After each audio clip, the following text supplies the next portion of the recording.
Hello বন্ধুগণ, আশা করি সবাই ভালো আছেন। আমি বরাবরের মতো আজকেও একটি ভিডিও নিয়ে এসেছি। আজকে মূলত আইটারেটর, আইটারেশন এবং আইটারেবল সম্পর্কে আমি বলবো। কেননা এই বিষয়টা আসলে আমাদের ক্লিয়ার হওয়া দরকার। আমরা ফর লুপ করেছি, ফাংশন করেছি এবং আমরা মোটামুটি আইটারেশনও করেছি, আইটারেটরও করেছি, আইটারেবল নিয়েও কাজ করেছি, কিন্তু আমরা প্রোডাক্টগুলোকে ভালো করে চিনতে পারি নাই। সেজন্য আমি আসলে প্ল্যান করলাম যে এই জিনিসটা সবার মাঝে ক্লিয়ার করে দেওয়া উচিত। সেজন্য আমি উদ্যোগটা নিয়েছি। আমি সবার প্রথমে আইটারেশন নিয়ে কথা বলবো। এখানে আমি প্রোগ্রাম করে রেখেছি, কারণটা হচ্ছে গিয়ে আমার প্রোগ্রাম লিখতে গেলে কিছুটা সময় নষ্ট হয়। আপনারা যদি বুঝতে না পারেন আমি পরবর্তীতে আবার লিখে প্রোগ্রামটা করে দেখাবো। এখন আপনারা বোঝার চেষ্টা করেন, যেহেতু আমি অনেকগুলো প্রোগ্রাম করেছি, আশা করি এগুলো বুঝতে আপনাদের কষ্ট হবে না। আইটারেশন, ফর লুপের ক্ষেত্রে আমরা আইটারেশন, হোয়াইল লুপের ক্ষেত্রে আমরা আইটারেশন ইউজ করে থাকি। আইটারেশনটা কি আমরা এখন এটা ধাপে ধাপে বোঝার চেষ্টা করি। A for loop is used to আইটারেট over a sequence such as list, tuple, string or orange। অর্থাৎ এখানে বোঝানো হচ্ছে আমরা আইটারেশন করে থাকি মূলত লিস্টের উপরে, টাপলের উপরে, স্ট্রিং এর উপরে এবং রেঞ্জের উপরে। রেঞ্জ এক প্রকার কোডিং করা যায় রেঞ্জের মাধ্যমে, ওইটার উপরে আমরা, ওইটাও একটা আইটারেবল, আইটারেট করে থাকতে পারি আমরা। এগুলো আমরা বিস্তারিত আলোচনা করব। তাহলে আমরা আইটারেশনে চলে যাই। দেখেন এই জায়গাটা একটা কোড লিখেছি, ফ্রুটস দেওয়া আছে, Apple, banana, cherry. For fruit, এখানে ফ্রুট কথাটা লিখেছি, এখানে আপনি আপনার ইচ্ছা মতো যে কোনো নাম, কালাম, রফিক, তারপরে আরও যা খুশি আপনি লিখতে পারেন। তবে মনে রাখবেন আইটারেশন করতে গেলে আপনাকে এখানে যে নামটা দিবেন এই জায়গাটায় সেম নাম দিতে হবে। ধরেন এখানে আমি দিলাম কে, তাহলে এখানেও আপনাকে কি দিতে হবে, কে, কারণ আপনি আইটারেট করতেছেন, আইটারেশন করতেছেন। সেক্ষেত্রে আপনাকে লুপের মধ্যে যে নামটা দিবেন এখানেও সেই নামটা প্রকাশ করতে হবে, আদারওয়াইজ এই আইটারেটরকে সে প্রিন্ট করতে পারবে না। তাহলে এইটাই হচ্ছে কি আইটারেশন। এটাকে ধাপে ধাপে কি করবে, একটা একটা করে প্রিন্ট করে সে দেখাবে। আমরা যদি রান করি প্রোগ্রামটা, তাহলে দেখি এই যে দেখেন অ্যাপেল, ব্যানানা, চেরি, এগুলোকে একটা একটা করে ফেস করে সে কি করেছে, প্রিন্ট করে দিয়েছে। সুতরাং এটাই হচ্ছে কি আমার কি আইটারেশন। অর্থাৎ টোটাল প্রোগ্রামটাকে এক্সিকিউট করেছে এবং আলাদা আলাদা করে প্রোডাক্টগুলোকে, সেটা ট্যাপল হোক কিংবা লিস্ট হোক কিংবা ডিকশনারি হোক বা সেট হোক, সবগুলা প্রোডাক্টকে সে একটা একটা করে সে ফেস করে নিয়ে এসেছে এবং প্রিন্ট করে দিয়েছে। টোটালে প্রোগ্রামটা এক্সিকিউশন হওয়াকেই বলা হয় আইটারেশন। এখন আমরা চলে যাচ্ছি আইটারেটর। In Python, an iterator is an object that represent a stream of data. আইটারেটরটা কি, আমরা আইটারেশন মানে অপারেশনটা যেটা চলতেছে সেটাকে আমরা আইটারেশন বলেছি। আইটারেটরটা কি, আইটারেটরটাও এক ধরনের কাজ, যেটা মানে আইটারেশনের মতোই মনে হবে। আমি বলি, আমি যে সাবজেক্ট আজকে চয়েস করেছি এটা বোঝাটা আসলেই কষ্ট। আপনারা একটু মন দিয়ে বিষয়টা বোঝার চেষ্টা করবেন, তাহলে বুঝে যাবেন। আপনারা একদম বিরক্ত হবেন না, কারণ শেষ পর্যন্ত ভিডিও দেখবেন, তবেই কিন্তু আপনি বুঝতে পারবেন। এখানে দেখেন ইম্পোর্ট সিস করেছি মূলত মেমোরির সাথে, কিন্তু আমি মেমোরিটাকে এই জন্য টেনে নিয়েছি, একটু পরেই কিন্তু আমি আইটারেবল নিয়ে আলোচনা করব, ওইটা বুঝাইতে গেলে আমাকে মেমোরিটা ইউজ করতে হচ্ছে।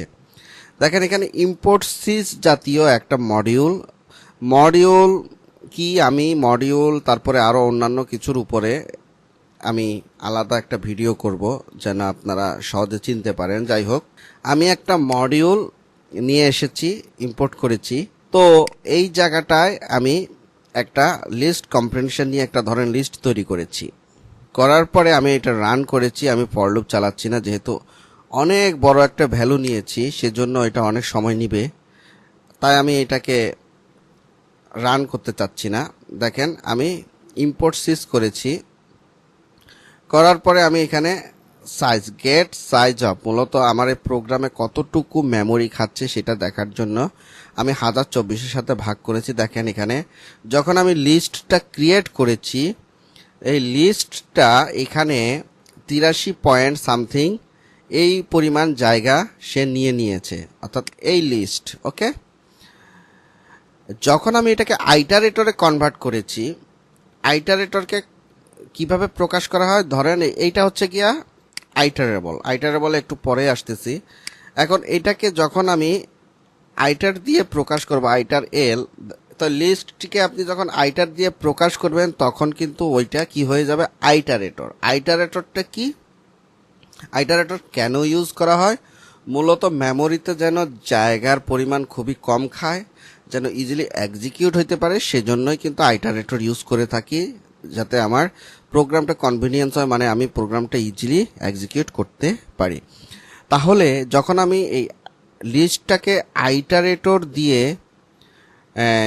প্রকাশ করেছি বা আইটারেটরে আমি কনভার্ট করেছি, তখন যদি আমি সাইজ করি, দেখেন গেট সাইজ অফ, আমি আইটারেটরের সাইজটা যখন আমি প্রকাশ করেছি তখন কিন্তু মাত্র 0.046 মেমোরি লেগেছে। কোথায় 83, কোথায় 0. এত।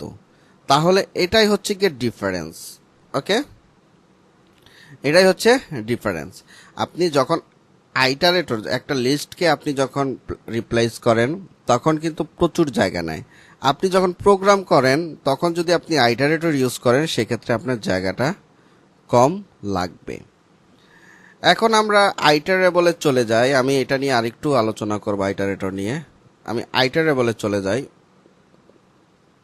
আইটারেবল দেখেন এখানে একটা লিস্ট দেওয়া আছে, যে যে জিনিসের উপর আপনি ফর লুপ চালাতে পারবেন, যে জিনিসটাকে নিয়ে আপনি কাজ করবেন, সেটাই হচ্ছে গিয়ে আপনার আইটারেবল, অর্থাৎ যার উপরে আইটারেটর করা যায়, যার উপর আইটারেশন পরিচালনা করা যায়, সেটাই হচ্ছে গিয়ে আইটারেবল। যেমন এখানে একটা লিস্ট দেওয়া আছে, এই লিস্টটা হচ্ছে গিয়া আইটারেবল। আশা করি আপনারা আইটারেশন, আইটারেটর এবং আইটারেবল সম্পর্কে কিছুটা ধারণা পেয়েছেন। অনেকেই হয়তোবা এখনো বুঝতে পারেন নাই, একটু গোলমাল লাগতেছে। আমি সেজন্য আরেকটা পদ্ধতি দেখাই কিভাবে আপনারা আইটারেটর এবং আইটারেবল চিনবেন। এই জায়গাটায় ধরেন আইটারেটর রয়েছে, আইটারেটরের কাজ কিভাবে করে সেটা আগে একটু ব্যাখ্যা করি। সেটা ব্যাখ্যা করতে গেলে এখানে আমি একটা প্রোগ্রাম করে রেখেছি, যেমন মাই লিস্ট, এটা হচ্ছে কি আইটারেবল, এর উপর আইটারেটর পরিচালনা করব। তাহলে এখানে মাই লিস্টকে আমি আইটারেটরে কনভার্ট করে নিয়েছি। ঠিক আছে, কনভার্ট করার পরে ট্রাই এক্সেপ্ট, এই জিনিসটা আমি লুপে দেখিয়েছিলাম। এটার কাজটা কি আমি আরেকটু বলি। ট্রাই মানে আমি এভাবে ট্রাই করব, এবং অ্যাকসেপ্ট মানে অবশেষে এক্সিকিউট করার পরে যদি প্রোগ্রাম ইরর করে, ইররটা যেন না আসে সেজন্য আমরা অ্যাকসেপ্ট দেব। আপনারা যদি আমি প্রোগ্রামটা রান করি তাহলে বুঝতে পারবেন। আমি একটু রান করে দেখাই প্রোগ্রামটা। ধরেন এই জায়গাটায় আমি কমেন্ট করে দেই। এখন যদি আমি প্রোগ্রামটা রান করি, দেখেন ইরর আসতেছে, তার মানে সে প্রোগ্রামটা সঠিকভাবে রান করতে পারতেছে না। কারণ আমার কি এখানে ভ্যালু আছে 5 পর্যন্ত, আমি দিয়েছি কয়টা, 1টা 2টা 3টা 4টা 5টা 6টা, সে 6এর পরে সে আর নিতে পারছে না। যদি আমি একটা কেটে দেই, কেটে দেওয়ার পরে যদি আমি রান করি, দেখেন এরপরেও কিন্তু সে নিতে পারছে না। সেক্ষেত্রে যদি আপনি অ্যাকসেপ্টটা দিয়ে দেন তাহলে দেখেন কি হয়। অ্যাকসেপ্টটা যদি আমি দিয়ে দিই, সেক্ষেত্রে কিন্তু সে প্রোগ্রামটা রান করেছে এবং এটা সাইজ কেমন সেটাও সে বলে দিয়েছে। তাহলে ট্রাই যখন দিব যেন ইরর না আসে সেজন্য আমি অ্যাকসেপ্টটা ইউজ করব। এটা লুপের ক্ষেত্রে আমরা ইউজ করে থাকি এবং আমরা বিভিন্ন প্রোগ্রামে ইউজ করে থাকি। সুতরাং ট্রাই এবং অ্যাকসেপ্ট সম্পর্কে আশা করি আপনারা বুঝতে পেরেছেন। তো আমি যেটা বলতেছিলাম, আমার আইটারেটর কিভাবে কাজ করে। আইটারেটর প্রত্যেকটা ভ্যালুকে আলাদা আলাদা করে ফেচ করে নিয়ে আসে, সেজন্য সে এভাবে, কিন্তু আমরা যখন ফর লুপ চালাই তখন কিন্তু আমরা দেখি 1 নিমিষেই কিন্তু এরকম রেজাল্ট পেয়ে যাই। আসলে কাজটা কিভাবে করে সেটা আমাকে বুঝতে হবে। সেজন্য আমি এই প্রোগ্রামটা সাজিয়েছি। দেখেন, সে যখন প্রথম ভ্যালু 1 কে নিয়েছে তখন কিন্তু সে প্রিন্ট নেক্সট মাই আইটারেটর, অর্থাৎ মাই আইটারেটরকে সে কল করেছে। এরকম করে 2 এর জন্য এটা কল করেছে, 3 এর জন্য এটা কল করেছে, 4 এর জন্য এটা কল করেছে, 5 এর জন্য এটা কল করেছে। যেমন আমি যদি এটা রিমুভ করে দেই তাহলে বুঝতে পারবেন এখন 5 আছে, এখানে দেখেন 5 পর্যন্ত আছে, এখন কিন্তু 5 জিনিসটা থাকবে না, 4 হয়ে যাবে। কারণটা হচ্ছে কি আমি 5কে কল করিনি। মানে আপনারা এখন ক্লিয়ার হয়ে গিয়েছেন যে আইটারেটর কিভাবে কাজ করে। আইটারেটর মূলত প্রতিটা ডাটাকে নিয়ে আসে ঠিক এই সিরিয়ালে। এখানে আইটারেটর কনভার্ট করার পর আমি কিন্তু এই কাজটা করেছি। আমরা ফর লুপে আইটারেবলকে প্রকাশ করে দিই, অটোমেটিক্যালি নাম্বারটা চলে আসে। কিন্তু কিভাবে কাজ করে এটার ব্যাখ্যা কিন্তু এইটা। ঠিক আছে, আশা করি এবার আপনারা আইটারেটর বুঝেছেন। এরপরেও যদি আইটারেটর না বুঝে থাকেন আমি আরও সহজ করে দেই। এখানে দেখেন ডিরেকশন, আমি তো এটা কনভার্ট করেছি তাই না, আইটারেটরে কনভার্ট করেছি। এখন এটা ডিরেক্টরের ভিতরে যখন ঢুকাই দিছি, এই কনভার্ট করা এটাকে একটা ভ্যারিয়েবলের মধ্যে যেহেতু রেখেছি, ভ্যারিয়েবলটাকে কপি করে ডিরের এখানে নিয়ে এসেছি। যখন এই প্রোগ্রামটাকে আমি রান করব তখন দেখেন এখানে আইটার নামে একটা অপশান আসছে এবং নেক্সট নামে একটা অপশান আসছে। তাহলে যখনই আপনারা যে কোনো ভ্যারিয়েবলকে ডিরেক্টরের ভিতরে নিয়ে যাবেন এবং তার মধ্যে আইটার এবং নেক্সট এই দুইটা অপশন পাবেন, সেটাই হচ্ছে গিয়ে কি আইটারেটর। তাহলে আইটারেবলকে আমরা কিভাবে চিহ্নিত করব? আইটারেবলকে আমরা চিহ্নিত করতে হলে আমরা সেমভাবে আইটারেবলকে চিহ্নিত করতে পারি। যেমন এখানে ধরেন আইটারেবল দেওয়া আছে কি পি, এই পি কে আমরা কপি করব, পি কে আমরা নিব, এটা আমরা একটু লিখি। এই জায়গাটায় যদি আমি আলাদা কোড নেই, আলাদা ব্লক নেই, ব্লক লিখি তাহলে বুঝতে, কারণ এখানে ঝামেলা না করি। ডির নিলাম, ডির নিয়ে আমি যখন এই ভেরিয়েবলটাকে আমি দিব, পিকে দিব, তাহলে দেখেন রেজাল্ট কি আসবে। এখন নিশ্চয় আমরা নেক্সট পাবো না, নেক্সট অপশনটা পাবো না, আইটার পাবো। মানে এটা আমি আইটার করতে পারবো কিন্তু এটাকে আমি নেক্সট করতে পারবো না। তার মানে এটা আইটারেবল, এটার উপর আমি আইটারেট করতে পারবো। ঠিক আছে, আর আইটারেটর হচ্ছে গিয়ে আমি নেক্সট অপশনটা পাবো, এটা নেক্সট নেক্সট নেক্সট এভাবে কাজ করতে থাকবে। আশা করি এখন মোটামুটি আপনারা আইটারেবল, আইটারেশন এবং আইটারেটর সম্পর্কে ভালো বুঝতে পেরেছেন। এখানে কিছু আইটারেটর এবং আইটারেবলের উপরে কিছুটা ব্যাখ্যা দেওয়া হয়েছে, মানে ডিফারেন্স দেওয়া হয়েছে। আমি কলাপটা শেয়ার করে দেবো, আপনারা একটু পড়ে দেখবেন, আমি বিস্তারিত পড়তেছি না।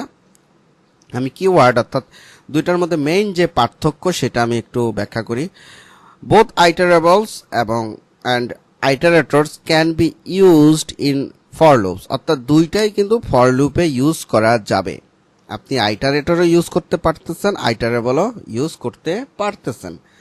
ঠিক আছে, but they serve different purpose, কিন্তু তাদের পারপাসটা কিন্তু কি ডিফারেন্ট, তারা ডিফারেন্ট পারপাসে কি করে সার্ভ করে থাকে। আইটারেবলস আর সার্চ, আইটারেবল হচ্ছে সার্চ। আচ্ছা আমি আরেকটু বলি, আইটারেবল হচ্ছে কি আপনি ইজিলি বুঝে নেন একটা বইয়ের পাতার মতো। আইটারেবলটা হচ্ছে একটা বইয়ের পাতার মধ্যে, এর মধ্যে কিছু জিনিস স্টোর করা থাকে এবং ওইখান থেকে ফেস করে করে প্রকাশ করা হয়। আর এই যে দেখেন আমার কার্সরটা বিভিন্ন জায়গায় নিয়ে যাচ্ছি, এইটাই হচ্ছে কি আইটারেটর। এখানে দেখেন লিখে দিয়েছে আইটারেবল লাইকস বুক উইথ পেজ, মানে একটা বই থাকবে, বইয়ের ভিতরে যে পেজগুলো থাকে ওগুলোকে আইটারেবলের সাথে তুলনা করা যায় এবং আইটারেটর লাইকস এ ফিঙ্গার পয়েন্ট বা একটা কার্সরের সাথে তুলনা করা যায়। আপনি এই পজিশনে কি আছে, এই পজিশনে কি আছে, অর্থাৎ আপনি 0 ইন্ডেক্সে আপনি নেক্সট করেছেন এত ভ্যালু পাইছি, আবার নেক্সট করেছেন এত ভ্যালু পাইছি, জিনিসটা এরকম। হ্যাঁ, সুতরাং এই আজকে আমার বক্তব্য ছিল, আমি মোটামুটি আইটারেটর, আইটারেশন এবং আইটারেবল কভার করার চেষ্টা করেছি। আশা করি বিষয়গুলো আপনারা ক্লিয়ার হয়েছেন। সবাই ভালো থাকবেন।